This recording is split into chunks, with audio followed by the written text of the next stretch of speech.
कि एमएलए साहब एक रोड आप 20 किलोमीटर तक एक रोड आप दे दो कि जो रोड जहां अनकनेक्टेड लोग हैं, जहां जरूरत है।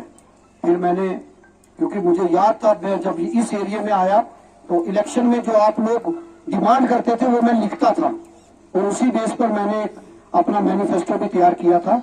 और मैं आपको यकीन दिलाता हूं, अभी सरपंच साहब कह रहे थे कि आप जिम्मेदारी लगाओ। अगर आपने कंजूसी नहीं की तो हम भी कोई कंजूसी नहीं करेंगे। मैं और रमेश्वर जी मिलकर, हमारा कोई पार्टी का कोई मसला नहीं है। मैंने तो उनको भी गले लगाया जिन्होंने विरोध किया, आपने तो मुझे प्यार दिया, मैं आपको कैसे छोड़ सकता हूं। काम के लिए आप कभी भी मेरा पास आओ, मैं कभी ना नहीं करूंगा। लेकिन जो आपने यहां काफी सारे इश्यूज बताए हैं, आपने पीएचई में, इरिगेशन में, बिजली की बात की, रोड्स की बात की, मिडिल स्कूल की बात की। आज मैं आपसे एक बात कहूंगा, मैं जब जहां जहां इलेक्शन कैंपेन में गया वहां गरीब लोग मिलते थे, कहते जनाब हमारा मकान कच्चा है। मैंने कहा इंदिरा आवास योजना कब से चल रही है, मकान कच्चा क्यों है? वो कहते थे हम नाम देते हैं आगे कट जाता है। और बिल्कुल रमेश्वर जी ने ठीक कहा कि रो रो के 10 रोड़े इन्होंने लाई, क्योंकि किस तरीके का माहौल पिछले 10 साल से था वो आप जानते हैं। लेकिन आज हम खुशकिस्मत लोग हैं, कांग्रेस और एनसी की सरकार उमर अब्दुल्ला साहब की क़यादत में लोगों के लिए काम कर रही है। और उन्होंने बिल्कुल इंस्ट्रक्शन दी हुई है कि आम लोगों की बात करनी। जब मैं असेंबली में पहले दिन बोला तो हमने ये मुद्दे उठाए और आज मैं आपसे कहूंगा आप हमारी मदद कीजिए। मदद क्या करनी है, जितने भी यहाँ सरपंच हैं, जितने भी यहाँ मोजज लोग हैं जो सरपंची का इलेक्शन लड़ना चाहते हैं, जो जिन्होंने लड़ा हुआ है, मैं आपसे कहूंगा आप लिस्ट बनाओ कि कोई भी गरीब आदमी आपके एरिया में, आपकी पंचायत में, आपके ब्लॉक में, आपकी वार्ड में कोई भी ऐसा आदमी जिसका मकान कच्चा है और जिसको आवास योजना के तहत पैसे नहीं मिले, उसकी लिस्ट बनाकर आप मुझे दो। हम वहां से लिस्ट बनाकर एसीडी ऑफिस में सबमिट करेंगे और फिर मैं देखूंगा कि उस लिस्ट में किसका नाम कटता है। अगर कटेगा तो डिपार्टमेंट को जवाब देना पड़ेगा। तो इसलिए मैं आपसे ये कहूंगा कि सिर्फ जेन्युइन केस जो है, जो गरीब लोग हैं, मेरा मकसद है कि 5 साल में एटलीस्ट रजौरी कॉन्स्टिट्यूएंसी में कोई ऐसा गरीब ना रहे जिसका कच्चा मकान रहे।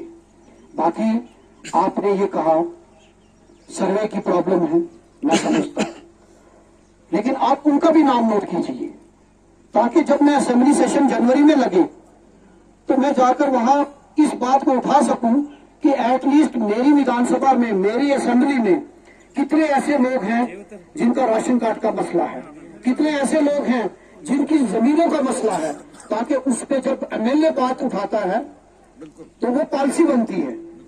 तो मैं आपसे कहूंगा चाहे आपका राशन कार्ड है या नहीं है, आपके पास जमीन की नकल है या नहीं है, आपने लिस्ट में नाम जरूर लिखना है। मैं चाहता हूं मेरे पास एक आंकड़ा आ जाए कि मेरी रजौरी कॉन्स्टिट्यूएंसी में जिसका आपने एमएलए बनाया है, मेरे पास ये तो आंकड़ा आए कि कितने लोग कच्चे मकान में रह रहे हैं और कितने लोग जरूरतमंद हैं। तो इसके लिए आपसे मेरी तवक्को है कि आपने सिर्फ अड़की की बात नहीं मैं कर रहा हूं, मैं पूरी कॉन्स्टिट्यूएंसी की बात कर रहा हूं कि यहाँ कोई भी मकान कच्चा नहीं रहना चाहिए। अगर इस बार हम 100 मकान लेते हैं, लेकिन मुझे पता है इस बार मकान सरप्लस है, और मैं आपको एक बात यकीन दिलाता हूं, फर्जी एक भी नहीं होगा। इसके लिए जो जरूरतमंद है उसको मकान मिलेगा, बाकी जिसका ऑलरेडी बना हुआ है पैसे वो नहीं होगा। ये मैं बात आपको एश्योरेंस देता हूं। मेरे साथियों ने कहा, जुनैद साहब ने एक अच्छी बात उठाई कि मेरे गुजर बकरवाल भाई जो माइग्रेशन करते हैं, जो खाना बदोश है, उनके पास जमीन का कोई कागज नहीं है। और ये बात सच है कि उनके पास एक परमिट होता है। मैं आपको यकीन दिलाता हूं जिस दिन असेंबली लगेगी आप देखेंगे कि ये मुद्दा असेंबली में भी मैं उठाऊंगा और फॉरेस्ट मिनिस्टर साहब से भी उठाऊंगा और आपका वही परमिट बेस बनेगा तो उसी बेस पर आपको राशन भी मिलेगा और उसी बेस पर आपको मकानों की जगह भी है, क्योंकि ये पॉलिसी मैटर है। और पॉलिसी मैटर पर जो जो मेरे पास नोट होता है मैं उस पर कंसर्न मिनिस्टर्स के साथ बात करके काम करने की कोशिश करूंगा।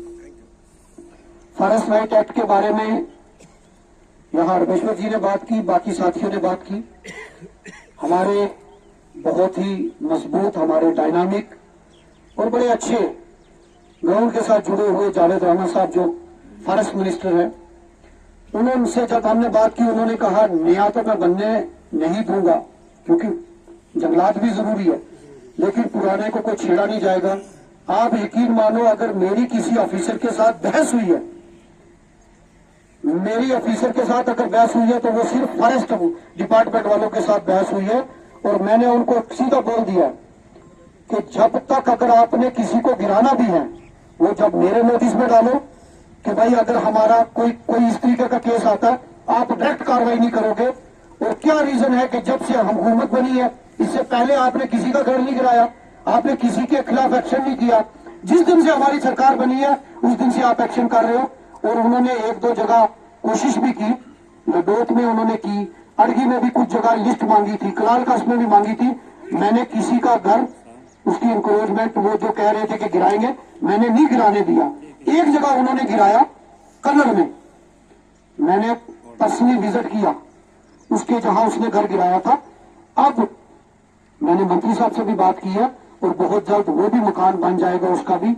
मैं आपको आज इस मंच से आपको एश्योर करना चाहता हूं, कोई भी आपके घर की तरफ देखेगा तो पहले उसको एमएलए को फेस करना पड़ेगा।